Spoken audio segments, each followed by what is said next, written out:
back here on the Soccer OG World Cup Daily. This is the show for Thursday, December the 15th. It is a dark day in Qatar, as in there's no games. Same as Friday, Saturday third place game, Sunday the final. Plenty of time to discuss those, obviously mostly the final.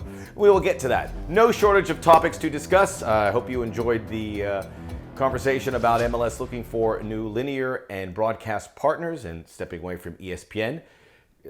Again, this is why this show is what it is. The experience that I have accrued over the years and some takes that you probably won't hear anywhere else. So that's why I encourage you to listen in. And I appreciate you listening in because based on that topic suddenly got very good traffic. So thank you for tuning in. We are the Soccer OG World Cup Daily, the audio podcast available where all podcasts can be found. Check it out on your drive home to work or from work. And also, it's evergreen here for the next few days.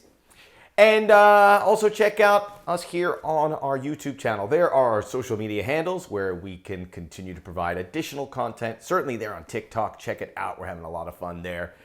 And leaving no stone unturned. You know, any day you start looking at articles and tweets and everything, and there's so much good stuff about, I saw a really nice one about a really good article, and forgive me, I forgot the author, about how teams are having more success with less possession.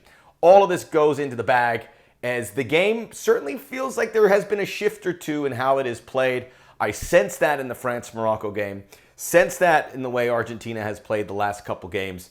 Coaches are approaching it analytically and in so many different ways to find the best way to get a result. Good coaches who are flexible are getting results. As always, the Soccer OG World Cup Daily presented by the fine folks at Farmer John. Had a wonderful breakfast this morning. Again, nice smokehouse bacon. Where is that bacon? I have it here. I can smell it. I'll bring it out tomorrow. Smokehouse bacon, thick bacon, the links, you name it. Farmer John in your grocery aisle. Check it out and set up. It'll make anyone's breakfast. Do it for your loved ones. A little breakfast in bed never hurt nobody. We certainly appreciate that. As we have talked about over the last few days, we are looking ahead for the U.S. men's national team and the team for 2026. So today, we are going to put together a 26-man roster for the next World Cup. Obviously, a lot will change between now and then. However, a quick look at this 2022 roster and the whole premise of having a young roster this time around is that so you don't have to have one in 2026. You don't want a super young roster. Most teams don't. Argentina doesn't have a very young roster. They have an average age roster. France has an over-age roster slightly. Look at the players they're leaning into, with the exception of Kylian Mbappe. It feels like he's 28. He's not. He got an early start. But as we also discussed with Vince LaRosa, so check out the podcast from yesterday. Great interview with Vince LaRosa of 110 Football. We said that the foundation has been set so that many players on this roster in 2022 will be back for 2026. I did a count, and by my count, I think there are 14 locks for players, knock on wood, barring any injuries or any entanglements of any kind. 14 that were on the 2022 roster will be back for 2026. And that list could certainly grow. And we're here to discuss exactly in what ways it will. We're having some fun. We're taking some leaps of faith here. There are some positions that will look very familiar. There are positions that will look completely different. We will get to all of that. Coming up next on the Soccer OG World Cup Daily, it is my 2026 USMNT 26-man roster.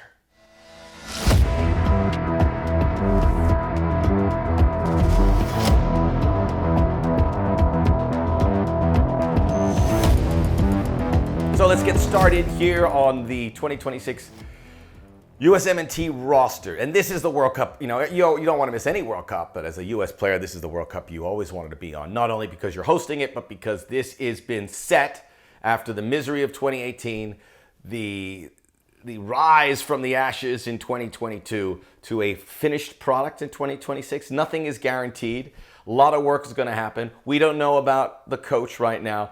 We don't know about the schedule, but we hope it's busy for the U.S. because remember, no qualifying between now and then. The same applies for Mexico and Canada. So we're going to go via position. We're going to splinter it a little bit from forwards to center forwards and wingers, center backs and fullbacks, and then midfielders overall and goalkeepers. So let's get started. Let's start with the goalkeepers, the guys in the back. In 2022, the goalkeepers, there were 3, and you always bring 3. I don't know why. Maybe. I figured 2 would be enough. I mean, most of these positions on the field have a starter and a little bit of cover. Goalkeeper has a lot of cover. Obviously, that's more for training, etc. So it is what it is.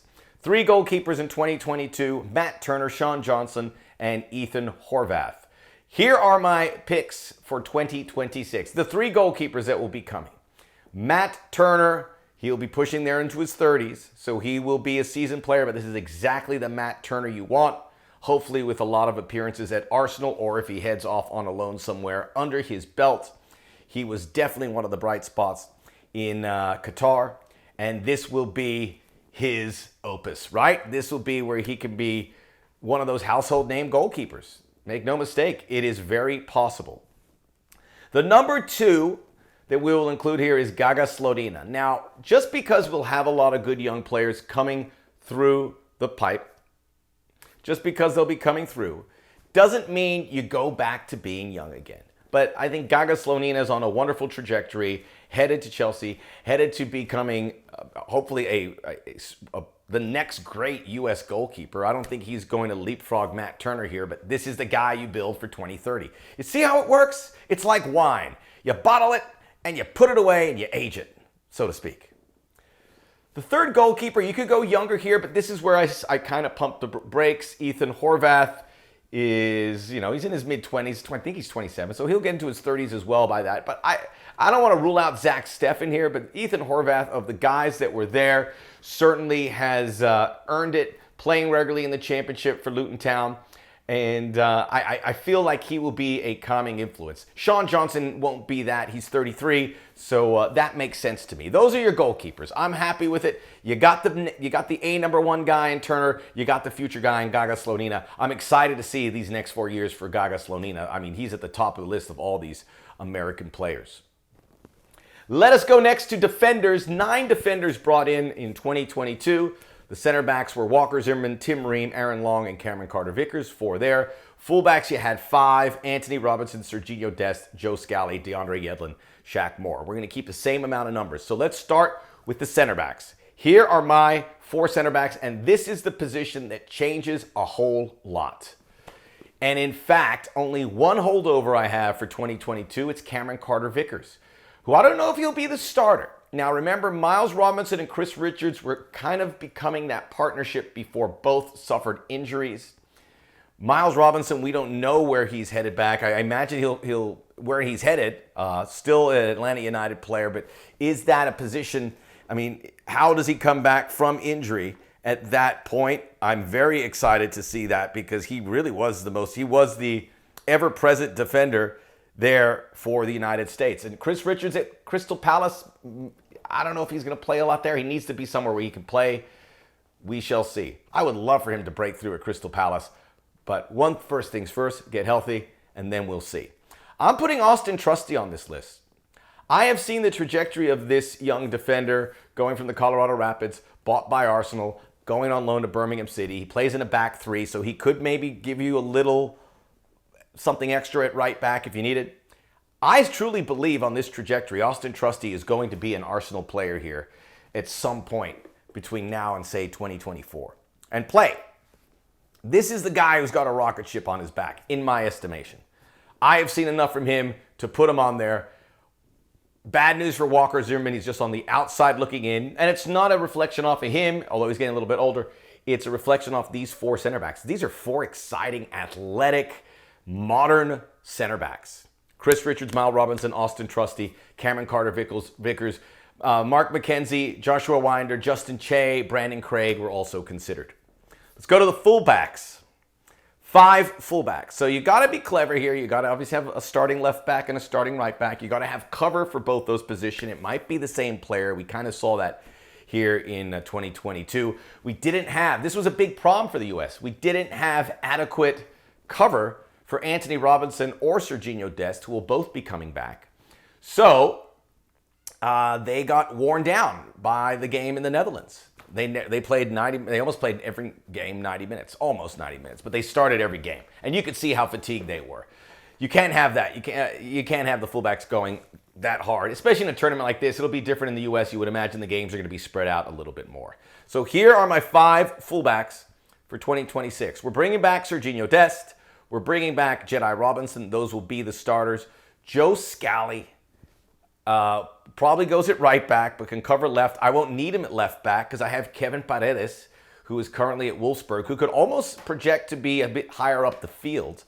Starting to play more in the Bundesliga, pure lefty, and this is a very exciting development. Remember, he went to Wolfsburg, and we were worried because of the poor history of American players at that club. He is starting to play. I think he is going to really immerse himself into that club in 2023. And then the super athlete, Brian Reynolds, playing right now in Belgium. There's some good fullbacks there. Sam Vines, who I really considered. Also, John Tolkien, who's with the New York Red Bulls. I love him. I mean, there's some good fullbacks. DeJuan Jones. But these are the 5. I think Brian Reynolds is a bit of a leap of faith here because he hasn't done enough to draw the attention of the next coach. But we've seen him. He's 6'2", 6'3", and an incredible athlete. If he gets it right, this group becomes a real eye-opener. But the same 2 starters, don't rule out Joe Scally, because I think he's going to have he's already had a massive couple years in Germany. That's going to continue. He has been really steady. All right, so there's the defensive side of the ball. Let's go to the midfielders. This will just be one big group. There were 7 midfielders in 2022. Brendan Aronson, Kellen Acosta, Tyler Adams. 3 guys whose first names begin with A. Isn't that interesting? Luca De La Torre, Weston McKennie, Yunus Musa, Christian Roldan. There are going to be some holdovers, but not that many. Really, the front 3, and if Brendan Aronson is still classified as a midfielder, he is the 4th. So here is the group that I have for 2026. Brendan Aronson, Tyler Adams, and then the rest of that midfield with Weston McKennie and Yunus Musa. Who do you bring after that? Who is 5, 6, and 7? I love what Kellen Acosta did at the World Cup, but he's probably going to be the wrong side of the age limit here. And, I mean, he's had a lot of tread. But I wouldn't rule him out. Luca De La Torre's trending in the wrong direction. Didn't get off the bench here for the U.S. men's national team in Qatar. And he hasn't played for his club, Celta Vigo. It's just, I'm not seeing him going back, per se, but I do see a lot of people moving in front of him. That's the nature of the beast. Again, certainly could be there. I'm not going to put him in here. And obviously, Christian Roldan, it was a one and done for 2022. So joining those 4, Malik Tillman, who's already playing for Rangers, had an assist for Rangers. You know, all these, what do they call them, the Stan accounts? We love to show all our American players, but an assist from Malik Tillman for Rangers against Hibernian just doesn't do it for me. I thought about retweeting it, then I go, nah, I'm going to sit on that. I'll pass. So Malik Tillman, who is very dynamic, probably one of the 1 or 2 guys to miss out on the roster here for 2022, is going to get in there. So, very exciting. He could cover McKennie. He could cover Yunus Musa. He can even play a little further up. So we're going to classify him as a midfielder. Taylor Booth, who was the Eredivisie November player. I know everyone loves him. I'm on board too. He can cover some positions. Now remember, we've got to have someone who can fill the gap of Tyler Adams. I have Obed Vargas. So there is my really young player making it into the mix. Nikos Sakiris is another one. Aiden Morris, young defenders that will be given a chance. You've got to go young here because you don't have the 25 to 28. You could go Paxton Pomykal. I just don't think the stars will align for him, although he's someone who could probably play a deeper role. But Obed Vargas is probably a real leap here, but I'm going to give it to him. I've been really impressed. Still a teenager, and he'll grow with that Sounders team, and then we'll see if he makes a move. But just a smart player at such a tender age. Taylor Booth can get some go forward, can also fill for those number 8s going. And maybe, I don't know, I haven't seen enough of him, but he won't really play the deeper role. but he can win some ball and defend. So there you go. Brendan Aronson, Tyler Adams, Weston McKennie, Yunus Musa, Malik Tillman, Taylor Booth, Obed Vargas. Are you excited yet? Are you excited for this team? Again, the core is set, but unlike 2022, look, we didn't have depth. We didn't go to the bench enough, and we had some problems. But we have that core, and we're able to put a little depth here, a little depth there, a little more talent, a little more athleticism. While we're still getting a group, it's still going to be a young team, but not the youngest team. We need this team to be around 24, 25. And as I go through this roster, we'll be all right. It's actually going to be a little bit older. I keep forgetting it's 4 years away. So we'll be 25, 26. This is it. You develop these young players. We missed a generation, right? But now you develop this group so they can come here. This is how you have success in World Cups. So be excited. Let us go to the forwards. 7 forwards. I'm going to separate them as center forwards, which we brought 3, and non-center forwards, wings, creative players, number 10s, of which we had 4. The 3 forwards that we brought in, the center forwards, were Josh Sargent, Jesus Ferreira, Haji Wright.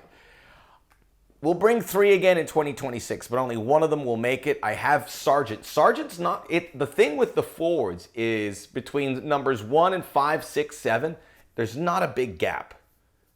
So I considered Brandon Vasquez, Ricardo Pepi, Jordan Pefok, Daryl Dike, who is back and scoring goals.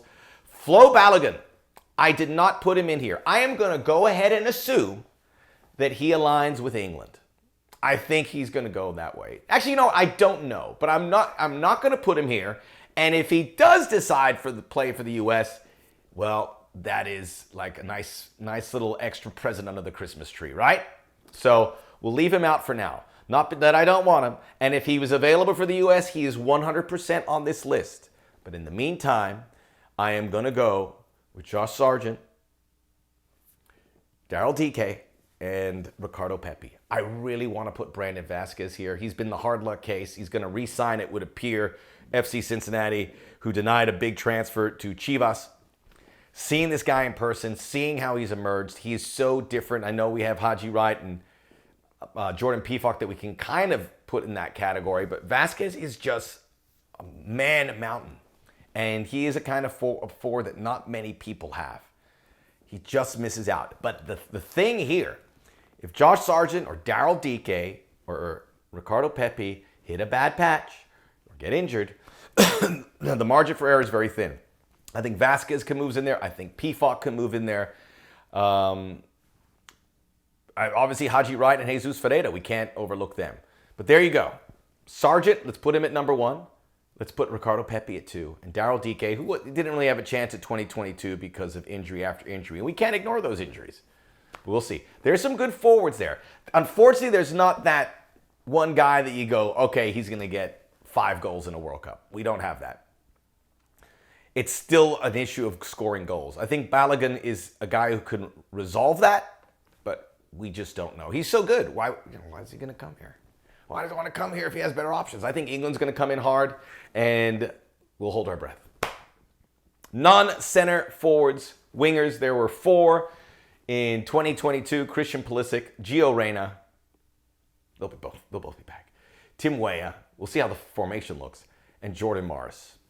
So this is pretty straightforward. 3 of those are coming back. That 2022 was it for Jordan Morris, Christian Pulisic, Gio Reyna, Tim Weah. We can almost lock Pulisic and Weah as starters at this early juncture and see where the cards fall for Gio Reyna. But we all expect him to play much better in this next cycle and perhaps move ahead into the starting 11 in the next World Cup. But who do you bring in with those guys? I got down to 2. I got down to 2 at the end. 2 young players that would join him on potential. 2 Philadelphia Union products. Paxton Aronson and Jack McGlynn. By the way, did you know there were 5 sets of brothers that played in the 2022 World Cup? 5. Isn't that crazy?